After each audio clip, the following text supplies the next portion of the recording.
Hey everyone, I'm Mike from theparkprodigy.com, and on today's video, we're going to break down the best tips and tricks for visiting Universal Orlando at night. And if you've been watching our channel, you know that we love to talk about early park admission over at Universal Orlando. We actually just did a tips and tricks video on early park admission, but we decided to take some time and put the best tips and tricks together for those night owls who love hopping into the Universal Orlando parks and really staying in the parks until they close late at night. So if you are in the process of planning a Universal Orlando trip, and this does sound like a video that you are interested in, just be sure to hit that subscribe button, as we have a lot more similar videos coming out just like this, and just be sure to stick around until the end to be as prepared as possible for your Universal Orlando vacation. But as always, I'm very excited, so let's go get started.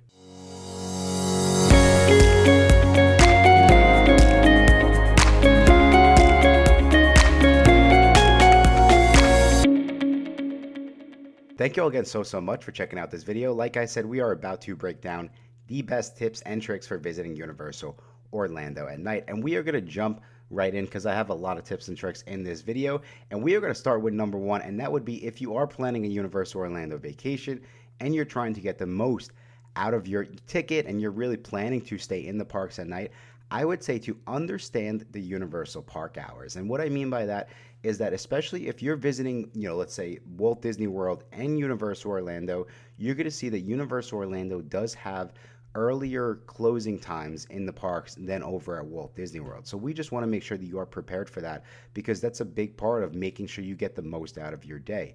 And when I say, earlier closing times, this is really during the slower times of year. So specifically when we will see this is going to be, January, February, August, September, maybe a couple earlier the weeks of October, but that's typically when we'll see the really, earlier closing hours. And when I say early, I do mean, like 7 or 6 o'clock at night. Now, Universal Orlando, the time of recording of this video, it is December, and Universal is closing at 8 o'clock at night. So, that's a little bit later. But again, I would say on average, that's typically when the parks are going to close. I would say around 8 o'clock at night, which again is still earlier than most of the Walt Disney World parks. During the busier times of year, they will stay open. Around New Year's, it looks like they're staying open till 10 o'clock at night. But again, that's not, as late as, let's say, Magic Kingdom Park. So be prepared for that. Just understand that, and, make sure you do, get those night hours in. If you are trying to get 2 or 3 hours in, you got to get back to the park by, 4 or 5 o'clock in the afternoon or at night. The other thing I would say too is Universal, typically they'll stagger the close times of the parks. And so Islands of Adventure on an average night is typically open until, like I said, 7 or 8 o'clock at night. Universal Studios Florida is typically open until 6 or 7 o'clock at night. And then Volcano Bay is the water park. So Volcano Bay almost always will close earlier outside of the summer months, where it might open a little bit later. Typically Volcano Bay will close around 5 or 6 o'clock at night. So just keep that in mind. That was a long tip. I was trying to get through this quick, but we're jumping over to number 2. And another thing I'll say is, especially, again, hopping into the parks at night, just getting into the parks for a couple hours. If you're staying in an official Universal Orlando hotel, specifically, typically we'll see this, if you're staying for longer than 5 days in an official Universal Orlando hotel, Universal has a 14-day unlimited ticket that kind of gets unlocked when you're staying at one of their hotels for, longer than 5 days. The reason why it's longer than 5 days is because the typical Universal ticket options only go up to 5 days. So that's typically when we see it unlocked. But again, the reason why I'm bringing this up is it's a 14-day unlimited ticket. And if you're staying in Orlando for, a decent amount of time, if you get this ticket, you can hop into the parks for a couple hours at night and not feel like, you're wasting money on, a day ticket, right? So that's just something to keep in mind, that, something, if you do like those, spontaneous couple hours here and there, be sure to take a look at that ticket. And like I said, it can be included in an official Universal Orlando vacation packet. Okay, over to the next one, and this one is specifically if you are driving in from one of the nearby hotels, everyone will park in the same garage. Now, this is specifically important if you plan to park hop, right? So if you plan to go park to park, quote unquote, park to park with an official Universal Orlando ticket, right?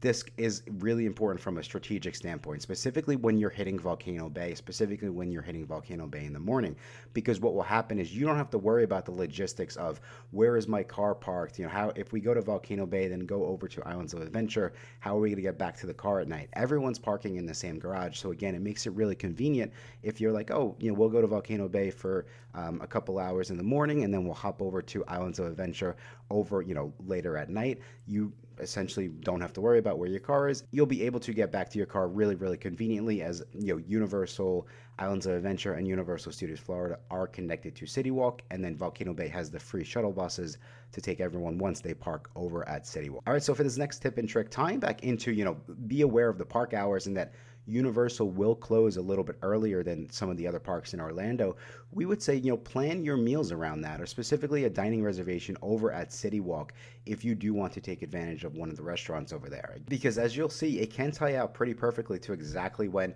you might want to have your dinner, meaning when the parks will close. And the other important thing to keep in mind is that City Walk parking is free after 6 p.m. This is outside of when there is a Halloween Horror Nights event going on. But that could be another really cool reason to hop over to City Walk, later in the evening and just take advantage of everything that it does have to offer. And so next tip and trick, speaking of Halloween Horror Nights, if you are a night owl, definitely take a look at visiting for one of the Halloween Horror Night events. The reason being, like I said, is because if the parks are closing a little bit earlier, especially Universal Studios Florida, 5 or 6 o'clock at night, Halloween Horror Nights, typically these events will run until 1 or 2 o'clock in the morning. Now, the other cool thing about the Halloween Horror Nights events is, yes, they do have some really, really amazing haunted houses that you can definitely go and take advantage of, but they also have a lot of their most popular rides open during the event. So, planning, if you know you only have a short amount of time for Universal, but you are trying to still get as much done, especially when it comes to rides, you can take advantage of a Halloween Horror Night ticket, and you will be able to still get on some of the most popular rides within the park. And specifically over in Universal Studios Florida, kind of sticking with the theming, don't skip Diagon Alley at night, because again, if you've been watching our channel, we love visiting Universal Orlando, specifically Diagon Alley during early park admission, just because we feel like Islands of Adventure does get all of the popularity, and a lot of folks will go over to that park specifically for early park admission when that park is open. But we feel like when Universal Studios Florida is open for early park admission, it really is so cool to experience Diagon Alley with very, very little crowds. Now, on the flip side, Diagon Alley simply is magical at night. It really, the theming and the fire-breathing dragon, right? It's a different vibe and experience at night. So make sure that you do hop over there and take advantage of that. And if you are visiting specifically for Harry Potter and you do need a little additional help, we actually do have a complete Harry Potter park plan that we are giving out absolutely free. If you do want to get that, we will leave a link in our show notes. All you got to do is go and subscribe, and you'll get that Harry Potter park plan absolutely free. We break down essentially exactly which rides to go on and when, to make sure you are as prepared as possible and you get the most out of your day in the parks. Okay, moving over to the next tip and trick for visiting Universal Orlando at night. And we would say that nighttime is a great time, specifically if you're visiting during one of the hotter months. So one of the main benefits of it, just like it sounds, is you'll avoid those afternoon hours when the sun is typically the hottest, right? So what we would kind of recommend, if you are a night owl and you do love being in the parks at night, my honest opinion, what I would do, especially if you're visiting in the summer months and you want to avoid the heat, is I would hit the parks for early park admission. I would definitely, drag everyone out of bed to get to the parks for those, that extra hour. And then the first couple hours of the day when crowds are really going to be the lowest, then I would go back to your hotel, take a nap, hang out by the pool, take a nap by the pool, whatever you got to do, and then come back over to the parks at night, and you'll really try to, avoid the hottest time of the day. Another important tip and trick, typically we will see those rain showers in the afternoon. There's a benefit to coming back at night. If you're trying to avoid the rain and those, specifically summer storms, this can be a great time to do that. Okay, so now I would say back over to one of the cons of visiting the parks really late at night, and that would be that keep in mind that some of the live shows may not be running all the way through the end of the night, all the way through the end of the park hours. Now, one of the shows that comes to mind is the Halloween Horror Makeup Show. And so again, let's say if Universal Studios Florida closes at 7 o'clock at night, the last show might be 5:30 at night. And that's going to be the case, I would say, for a lot of the live shows outside of specifically like the nighttime shows. So over in Islands of Adventure, they do have a nighttime show on Hogwarts Castle. And so, just like that sounds, it's specifically because it is a nighttime show. It typically will start running about every 15 to 20 minutes, once the sun sets. And that will run, pretty much through the end of the evening. But just keep that in mind as you are planning your time in the parks. All right, over to the next tip and trick, and there is a cutoff time for the package pickup at the front of City Walk. So Universal has this really cool benefit where if you're shopping within the parks, you can actually ship your package to the front of City Walk. So you can, there's a main store in the front of City Walk, so you can go and grab it as you're walking back to your car. Also, Universal does allow you to ship merchandise back to your official Universal Orlando hotel, so you don't have to lug those bags around all day long.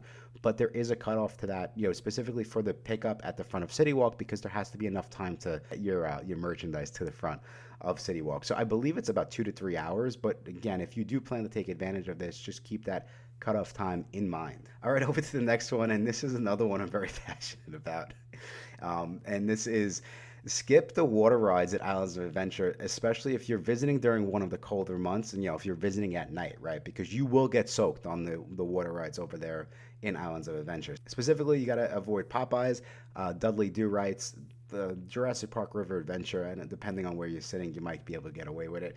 But just like it sounds, if you are visiting during one of the colder months, you don't want to get soaked and then you'll be walking around freezing at night. On the flip side, though, if you are visiting during some of the warmer months, let's say in the summer, it might be a good advantage to kind of hopping on the water rides at night, especially if you don't like walking around soaked, because you can hop on, couple the water, or just 3 water rides, technically, quote unquote. You can go over to your Universal hotel or whichever hotel you're staying at, kind of after you get soaked, so you don't have to kind of walk around all night like that. So another important tip and trick, and we're hopping back over to food, and we would say you plan around, if you don't need to eat at a specific time, plan around the normal, dinner times for a lot of folks. So most families will eat dinner between 5 to 7 o'clock at night.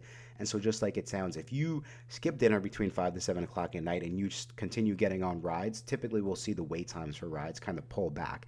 And then really after that point, because a lot of families, they'll eat dinner and then really go back to their hotel, after 5 to 7 o'clock at night, we will start to see wait times, pull back as well. But the only time that doesn't typically happen is, during the holiday rushes, where families really are going to stay in the parks at night. Everyone trying to get as much done as possible. But typically, we see that work out pretty well for a lot of families. All right, over to this next one, and some rides are just better at night. So a couple of them that come to mind are definitely going to be Hagrid's Magical Creatures Motorbike Adventure. And yes, we love riding Hagrid's during early park admission, but there's something completely different and magical about riding, this coaster at night. We just feel like it adds a completely different feel to it. Another really cool one that I personally love is Doctor Doom's Fearful. Now, for this one, I would say try to get this ride like right at sunset, because this ride, if you don't know it or are not familiar with it, you're pretty much going to get shot up into the air. And when you're up there, you're going to get some really, really cool views of the surrounding Orlando area. And there's just something really, really cool about, being up there right around sunset. The next one that comes to mind, and this is a new one, and that is the Velocicoaster, Jurassic World Velocicoaster. This ride has a lot of like LED lights. So specifically at night, it just gives for a really, really cool feel. And then over in Universal Studios Florida, we do have Hollywood Rip Ride Rocket. This is another one where as you're getting lifted off, the Velocicoaster, you're getting shot at like 65 to 70 miles an hour on this ride. But Rip Ride Rocket, you're kind of getting lifted into the air a little bit slower. So you do have some, you can take all the lights and everything in a little bit slower than the Velocicoaster. And then this one might surprise a lot of people, but another one that we love is the High in the Sky Seuss Trolley Train. And this one has 2 tracks, so again, you can get 2 different experiences, but this will give you a slower kind of view specifically of Islands of Adventure Park for you to kind of take everything in at night.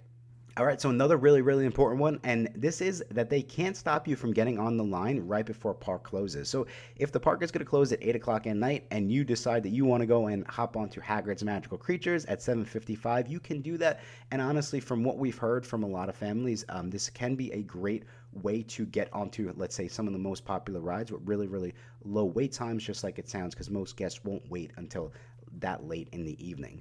Over to the next tip and trick, and I kind of already spoke about this slightly, but Hogwarts does have a nighttime show, so keep that in mind. It's really, really cool, especially if you do have Harry Potter fans in your family. The other cool thing is that they will mix the version of the show up. So there is a dark arts show that they will have throughout the year, and then also during Christmas, they do have a Christmas version of this show, so be sure to keep that in mind as you're planning your trip. Also, Universal Studios Florida does typically have a nighttime show. They don't have one right now as the time of the recording of this video, but we do believe that they are working on something and that it should be back in the park. So, keep that in mind as well.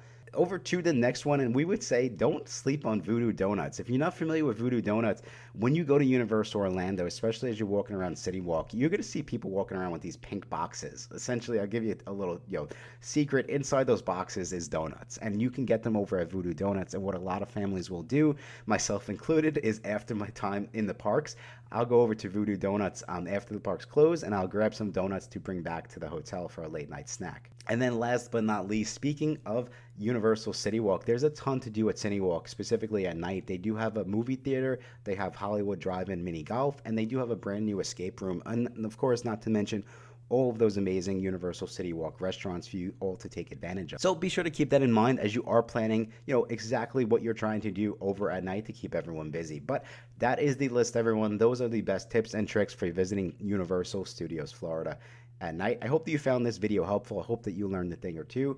And like I said, if you are in the process of planning a Universal Orlando trip and you do need a little additional help, just be sure to go check out our website, theparkprodigy.com. We actually do have a brand new promo code that you could use to save a couple bucks on some Universal Orlando multi-day tickets. That promo code is going to be YouTube25, just as a thank you for sticking around all the way until the end of this video. And if you are in the process and you're looking to, let's say stay at an official Universal Orlando hotel to get all of those amazing benefits, you can also book that through the Park Prodigy, as we are a universal travel agency and we would love to help you. And we also have a promo code for that as well, which is Magic50, and you will automatically save $50 on any official Universal Orlando vacation package. And I think that's all the time we have for today. Thank you all again so much for checking out this video, and until next time, I will talk to you soon.